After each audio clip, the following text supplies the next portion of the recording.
Hey everyone, Nicole Vance from Application Insider here. I know we've just gone through the crazy match weekend. Anxiety levels are high, and whether you got a match or no match, the other things happening for the rest of this week, for the next few days, are really important for you to know about. So I want to share kind of a day by day what is coming up. So Sunday was match day. People got a match or people got no match. Monday, just today as I'm filming this, is appointment day. On appointment day, applicants who did receive a match have to contact the program by a deadline of 6 p.m. in the time zone of the program tonight to officially accept their spot in that program.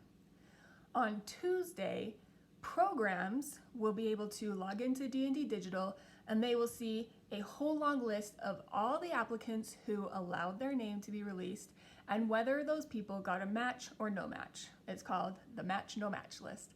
So programs have access to that list on Tuesday. What are they going to do with that information? Well, if any program still has spots available and there are people who did not receive a match but were on the program's original match list, the program can offer a spot to that program. Now you might be wondering, how does that even happen? If they were on the match list and they have spots, why didn't that person match? How that can even come about is, let's say a program is accredited by Ascend to have 75 total interns in their program. But when they put their information into D&D Digital, they said, match us up to 70 applicants, match us up to 70 interns in the match. And so they get their 70 interns, those 70 interns are notified on match day. And the program still technically has 5 spots left over. They still have 5 potential spots for interns if they want to fill them.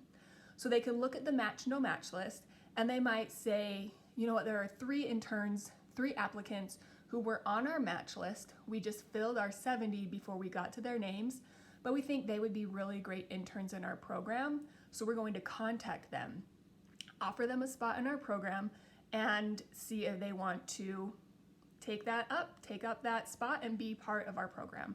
So that's how that happens. That is on Tuesday. On Wednesday, programs have to contact D&D Digital and let D&D Digital know, these are all the new interns of our program. These are the people who matched to us and the people who we offered a program to on Tuesday, and they accepted a spot with us. So that's Wednesday. That's the only thing that happens on Wednesday.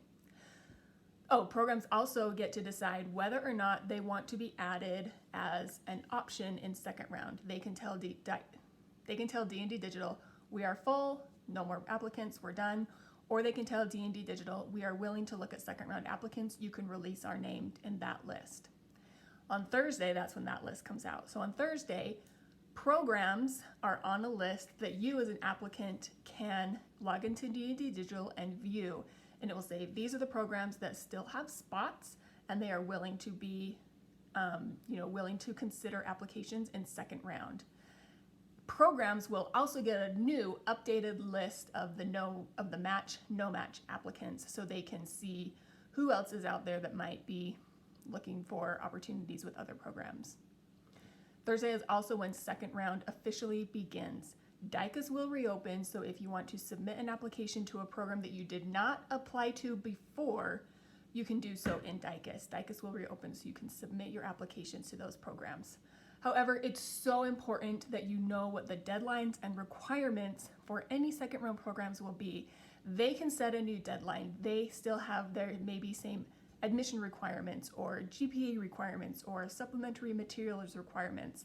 And you have to know what those are so you can add them and make sure your application meets requirements when you submit to that program by the deadline that they decide. There's no official DICAS deadline that is the same for all second round applicants. The program gets to decide how long they will accept second round applications. And that's what happens Thursday.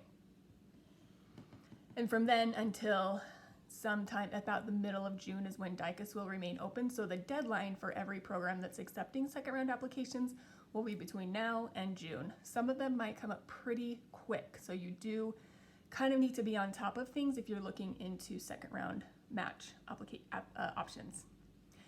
What are some other things that might come up for you? Their second round, of course, you can also look into ISPE programs, which is an individualized supervised practice pathway. You can also look into future education models. Again, the requirements and application deadlines for those options will vary by the program, so you need to be aware of what those are going to be. So what should you be doing right now? As I'm filming this, today is Monday. Nothing is happening right now for applicants that did not match. Today is all about people accepting their appointment who did match to those programs. So what can you do before that second round list comes out on Thursday? Well, email the programs you applied to. Thank them for the time they took in reviewing your application. And you can even ask for feedback in, is there any way I could have made my application better? Or were there things you saw that indicated I would not be a good fit for your program? I can't promise that programs directors are going to respond to these emails. They are very busy today. Appointment day is very busy for programs. The next few days are also very busy for programs. But it never hurts to ask. You might get no response. You might get a very standard canned response that doesn't answer your questions. Or some directors will take the time to let you know what, your GPA didn't meet our requirements. Or they might say, you were on our match list, we filled before we got to your name. And that can be really useful information because then you had a good application. You can also, at this time, check websites of programs to see if they've got second round information that you can use so you can prepare if you want to go into second round.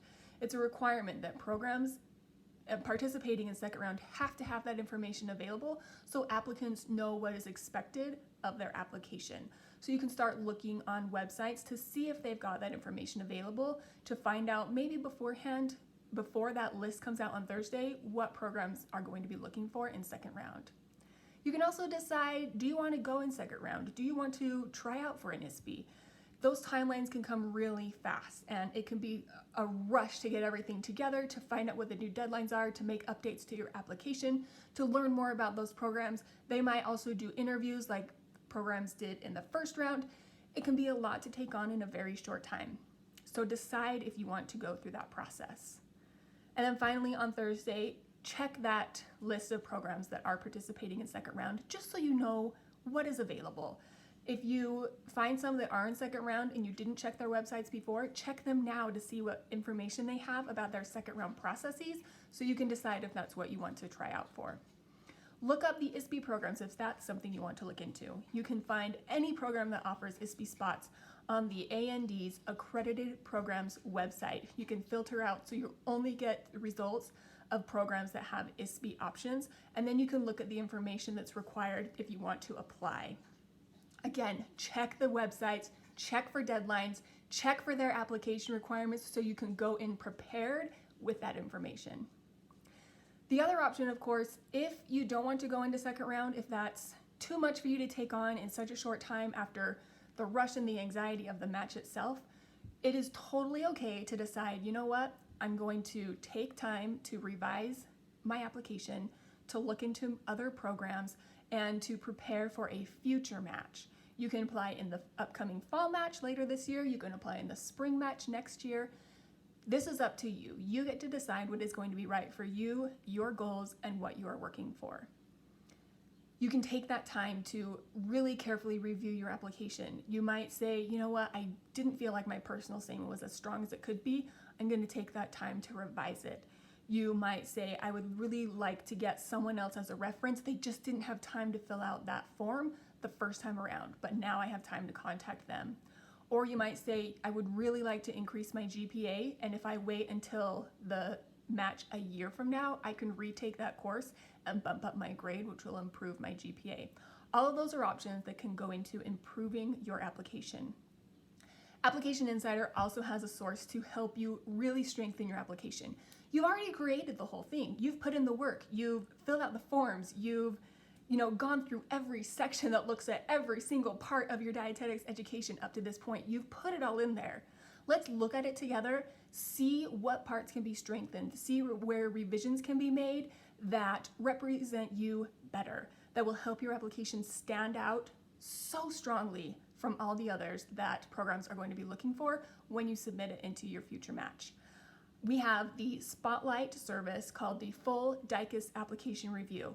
You've got it all together. Let's look at it together and make sure that it covers everything you want it to, that it represents your goals, that it truly shows the type of intern and future dietitian that you can be, so the programs will want to put you on their match list because you will stand out from the rest in all of the best ways.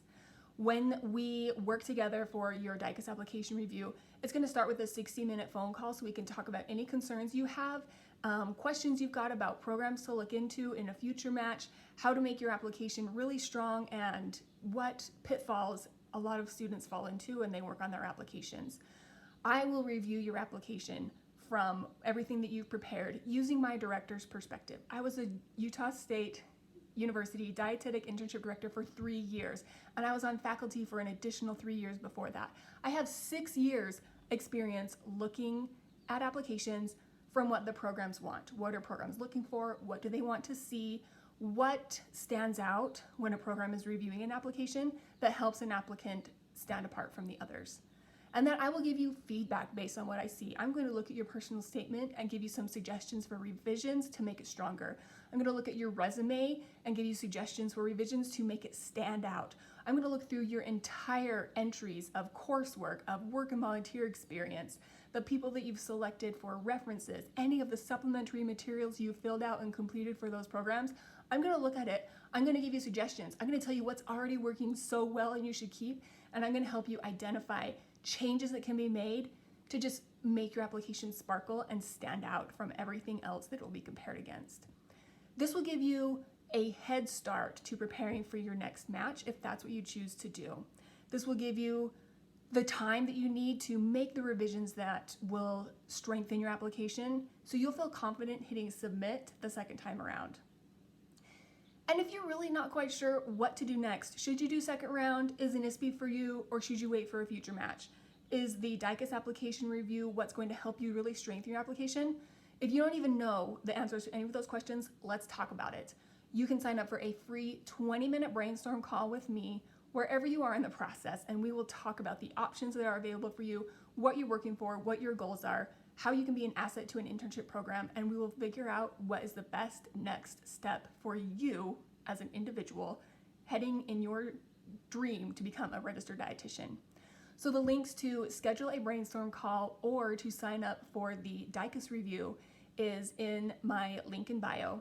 The DICAS review is currently 60% off. It is normally $497, but you can get it now for $199 to look at one of your applications. We'll make sure that all of those revisions are made to stand out from everyone else, to show off what you will be able to offer as an intern, as a dietitian.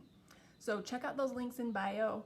It can be super disappointing if you don't get a match, but it's not the end of your dream. It just means the timeline has shifted and the right program wasn't ready for you in this match, but we can make sure they are ready and you are ready for them in a future match.